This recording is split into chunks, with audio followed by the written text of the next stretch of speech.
अजमेर से मेवाड़ की तरफ बढ़ते समय एक घनघोर जंगल है जो इलाका दिवेर छापली के नाम से प्रसिद्ध है। यह इलाका प्राचीन काल में रावत राजपूतों का गढ़ हुआ करता था। यहीं महाराणा प्रताप अपने पुत्र राणा अमर सिंह के साथ मुगलों पर काल बनकर बरसे थे। ये इलाका महाराणा प्रताप के विजय युद्ध दिवेर का गवाह रहा है। हल्दी घाटी के युद्ध के बाद महाराणा प्रताप कुंभलगढ़ किले में समस्त सेना के साथ आ गए। मानसिंह के लाख कोशिशों के बाद भी महाराणा प्रताप को वह कैद नहीं कर पाया। अब तक गगुंदा, चित्तौड़, दिवेर और उदयपुर सहित आधे से ज्यादा मेवाड़ मुगलों ने जीत लिया था।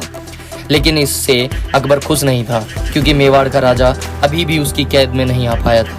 इसी प्रयास में अकबर ने कुंभलगढ़ पर भारी सेना को शहबाज खान के नेतृत्व में भेजा। अभी महाराणा कोई युद्ध नहीं चाहते थे, क्योंकि हल्दी घाटी के खूंखार युद्ध से अभी वो उभर नहीं पाए थे। इसीलिए वे कुंभलगढ़ को त्याग कर पहाड़ों और जंगलों में अपनी सभी लोगों के साथ चले गए। इसी समय महाराणा प्रताप का वक्त बहुत ही ज्यादा कठिन था, लेकिन स्वराज की चाहत दिल में बसाए राणा जी को चैन कहाँ। बिना धन और सेना के स्वराज को पाना कहाँ मुमकिन हुआ करता। यही चिंता महाराणा को सताए जा रही थी कि एक दिन मेवाड़ के सेठ भामाशाह महाराणा की सेवा में आते हैं और खंभागनी करके हुकुम से कहते हैं, हे मेवाड़ धनी, अपने घोड़ों की कमान मेवाड़ की तरफ मोड़ दें। अन्नदाता हुकुम, मेरे पुरखों का कमाया सभी धन आपकी चरणों में रखता हूँ। इन मुगलों के आतंक से मेवाड़ी धरा को मुक्त करवा कर पवित्र कर दीजिए। अब हुकुम शाह के पास उपयुक्त धन था। वे अपनी सेना के साथ 12 जून 1582 को काला गुमान के पर्वतों से होते हुए दिवेर छापली के गोरम घाटी पर पहुंचे। वहीं पर महाराणा ने अपनी छावनी बनाई और स्वयं महादेव की पूजा में लीन हो गए। महाराणा के मंत्रों से प्रसन्न होकर यहाँ के सिद्ध मुनि रूपनाथ जी महाराणा प्रताप के पास आकर तपस्या का उद्देश्य पूछा, जिस पर महाराणा प्रताप ने जवाब दिया कि मेवाड़ का विजय, मेवाड़ की आजादी ही मेरी आखिरी इच्छा है। महामुनि ने उत्तर दिया, इस इलाके के सरदार रावत राजपूत हैं, उन्हीं की सहायता से आपको विजय लक्ष्य प्राप्त हो जाएगा। महामुनि महाराणा को गोकुलगढ़ की गुफा में ले जाते हैं, जहां रावत सरदार श्री बग्गा जी से महाराणा की मुलाकात हुई। अब रावत राजपूत की संपूर्ण सेना हुकुम की सेना का हिस्सा थे। 16 सितंबर 1582 को विजयदशमी के दिन महाराणा के आदेश पर उनकी सेना मुगलों पर काल की तरह हमला करती है। युद्ध को एक दिन पहले ही महाराणा ने अपनी सेना को 2 भागों में बांट दिया। एक भाग अपने पुत्र अमर सिंह के साथ और दूसरे को नेतृत्व के लिए अपने ही पास रखा। 15 सितंबर की रात में महाराणा ने अपनी सेना को मुगलों पर रहम न करते हुए हमले का आदेश दिया। उनकी सेना स्वराज की आग में जल रही थी। पवन के बेग से उन्होंने मुगलों पर हमला किया। अगली सुबह महाराणा के आदेश पर कुंवर अमर सिंह ने पहला हमला किया। अमर सिंह के नेतृत्व में देवेर की छावनी पर तैनात मुगल सेनापति सुल्तान खान और उसके 50,000 सेना में हाहाकार मच गया।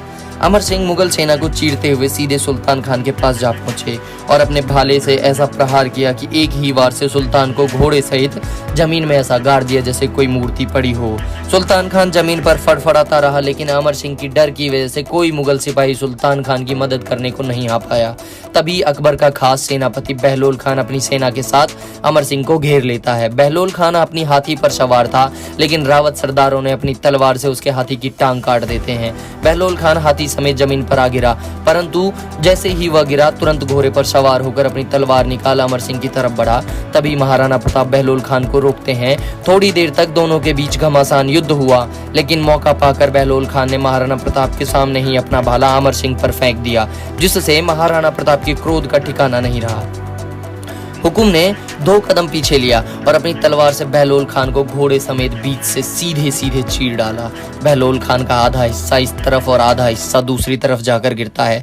इसके बाद तो 36,000 मुगलों ने अपनी तलवारें झुकाते हुए महाराणा प्रताप के सामने आत्मसमर्पण किया। यह समर्पण भारतीय इतिहास का सबसे बड़ा आत्मसमर्पण था।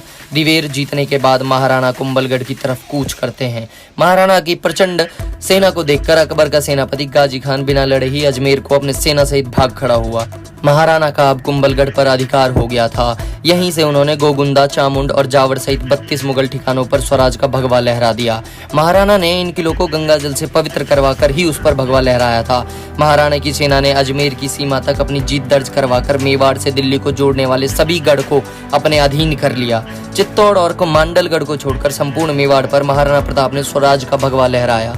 यह 2 किले भी भगवा के अधीन होते अगर भगवान का बुलावा इतनी जल्दी ना आ जाता। अकबर ने मेवाड़ का फतेह सपना ही त्याग दिया। इसके लिए महाराणा प्रताप ने अपना सुख चैन सब त्याग कर आजीवन कष्ट और जंगलों में बिताया। लेकिन यह विजय गाथा भी आज हमारी इतिहास की किताबों से गायब कर दिया गया है। दोस्तों, इस वीडियो को लाइक जरूर करें ताकि ज्यादा से ज्यादा लोगों तक हमारी वीडियो पहुंचे और उनको हमारा गौरवशाली इतिहास पता चल सके। चैनल को सब्सक्राइब जरूर कर लें ताकि हमारी मुलाकात यूं ही बनी रहे। धन्यवाद।